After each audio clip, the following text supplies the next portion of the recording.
Hello, and welcome to this How to Deploy and Set Up FortiSandbox video. The FortiSandbox can be deployed in three modes. A sniffer mode, in which mirror traffic is sent from a switch to the FortiSandbox. A FortiGate or FortiMail integrated mode, where the FortiGate or FortiMail submit samples to the FortiSandbox.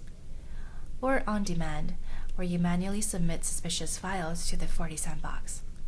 We'll cover each of these modes in this video. Let's now take a closer look at sniffer mode. In this mode, the FortiSandbox is connected to the switch span port, which forwards mirror traffic, including files and network traffic, to the FortiSandbox for analysis. FortiSandbox scans through these files, and if malicious code is detected, alerts the network administrator, who can then quarantine the infected client to help protect other clients. Results are also sent to FortiGuard for further analysis and signature creation, which is then made available on the FortiGuard distribution network, usually within 24 hours, to help protect other Fortinet customers worldwide. We'll now go through the steps required to configure sniffer mode. On the switch, simply configure a span port and connect it to the FortiSandbox sniffer port, port 1 in our example, to send mirror traffic for analysis. Let's now configure the FortiSandbox for sniffer mode. From the FortiSandbox GUI, first navigate to System, Network, Interfaces. By default, port 3 is set up for management access and connectivity to FortiGuard servers. All other ports can be used for sniffer traffic. In our example, we'll use port 1. You can click on the port to change any details, and click OK when you're done. The next step is to configure sniffer settings.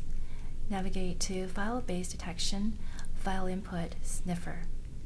Check Enable Sniffer to enable sandboxing or analysis of all files. Select the interface for sniffer traffic, port 1 in our example. We can also enable network alerts detection. In this case, all files and network traffic will be scanned for botnet destinations, targeted attacks, as well as malicious URLs. Click OK to save the settings. The last step is to configure mail server settings.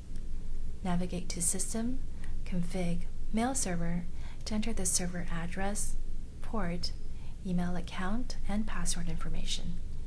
You can create different mailing lists for the notification email, the weekly summary, as well as weekly detailed report emails. Make sure to check Yes next to the type of email you like to send out. Click Submit to save the settings. Navigate to Maintenance, FortiGuard to verify the latest FortiGuard modules were updated successfully. If they weren't, you can manually update them by clicking on the Update Now button. Our FortiSandbox is now configured for sniffer mode.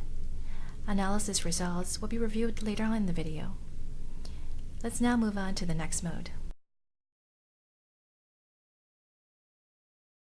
In the FortiGate FortiMail integrated mode, the FortiSandbox is connected directly to a FortiGate or FortiMail, which scans all traffic and only forwards suspicious files to the FortiSandbox for further analysis.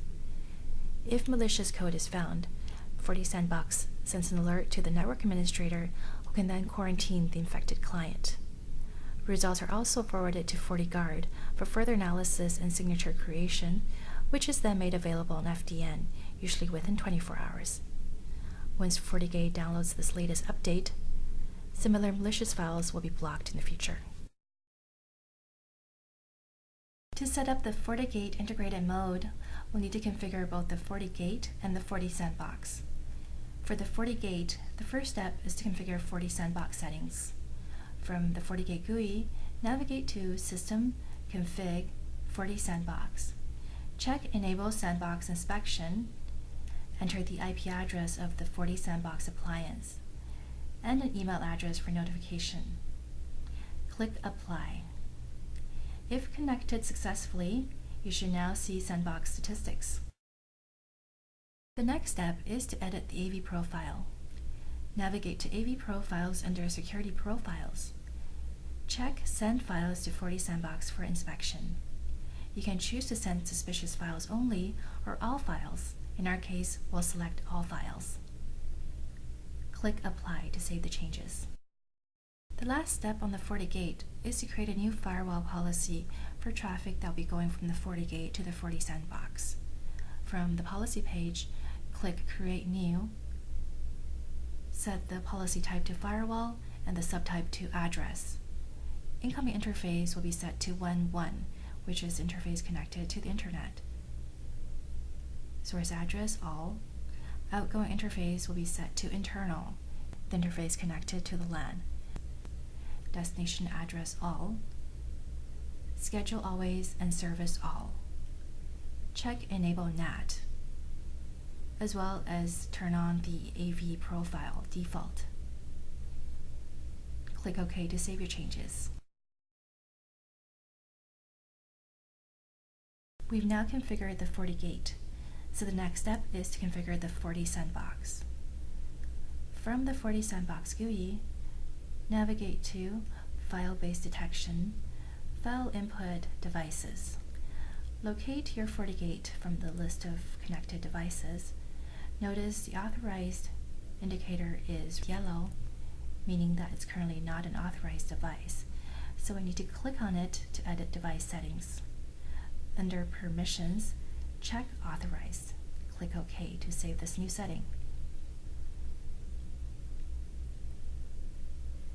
We see now the authorized indicator has turned green, meaning our device is now an authorized device.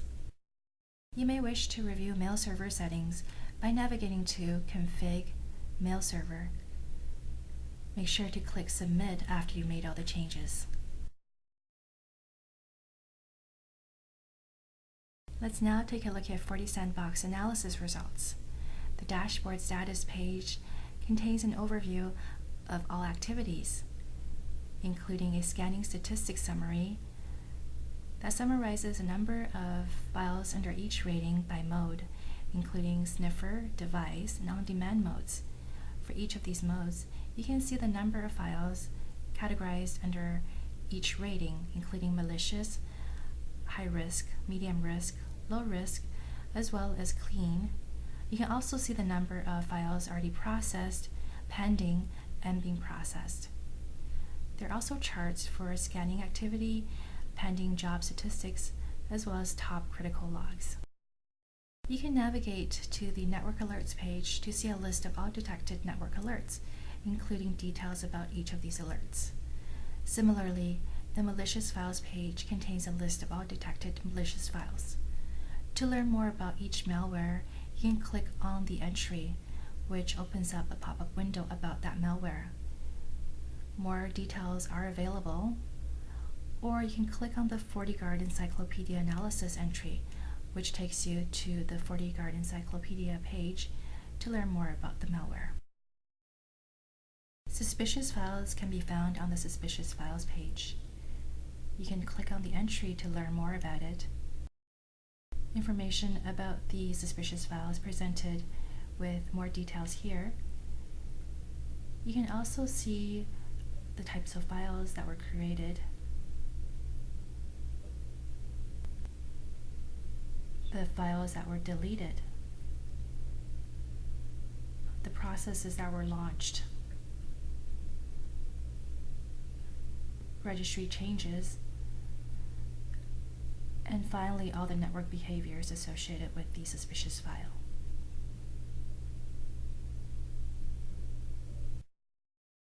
A summary report is available under File-Based Detection, Scan Results.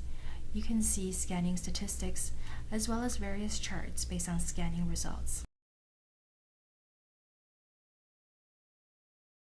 The last FortiSandbox mode we're going to cover is the on-demand scan mode. For this mode, you simply navigate to System Dashboard On Demand to upload a file for scanning. After you've selected your file and submitted it, it should show up in the entry table. You'll see the rating is currently NA because the file is still being scanned. Once the scanning has completed, a rating will appear. In our case, it's green, meaning the file was clean. You can click on the checkbox for this entry to see further details. We can see a list of all associated files and their risks.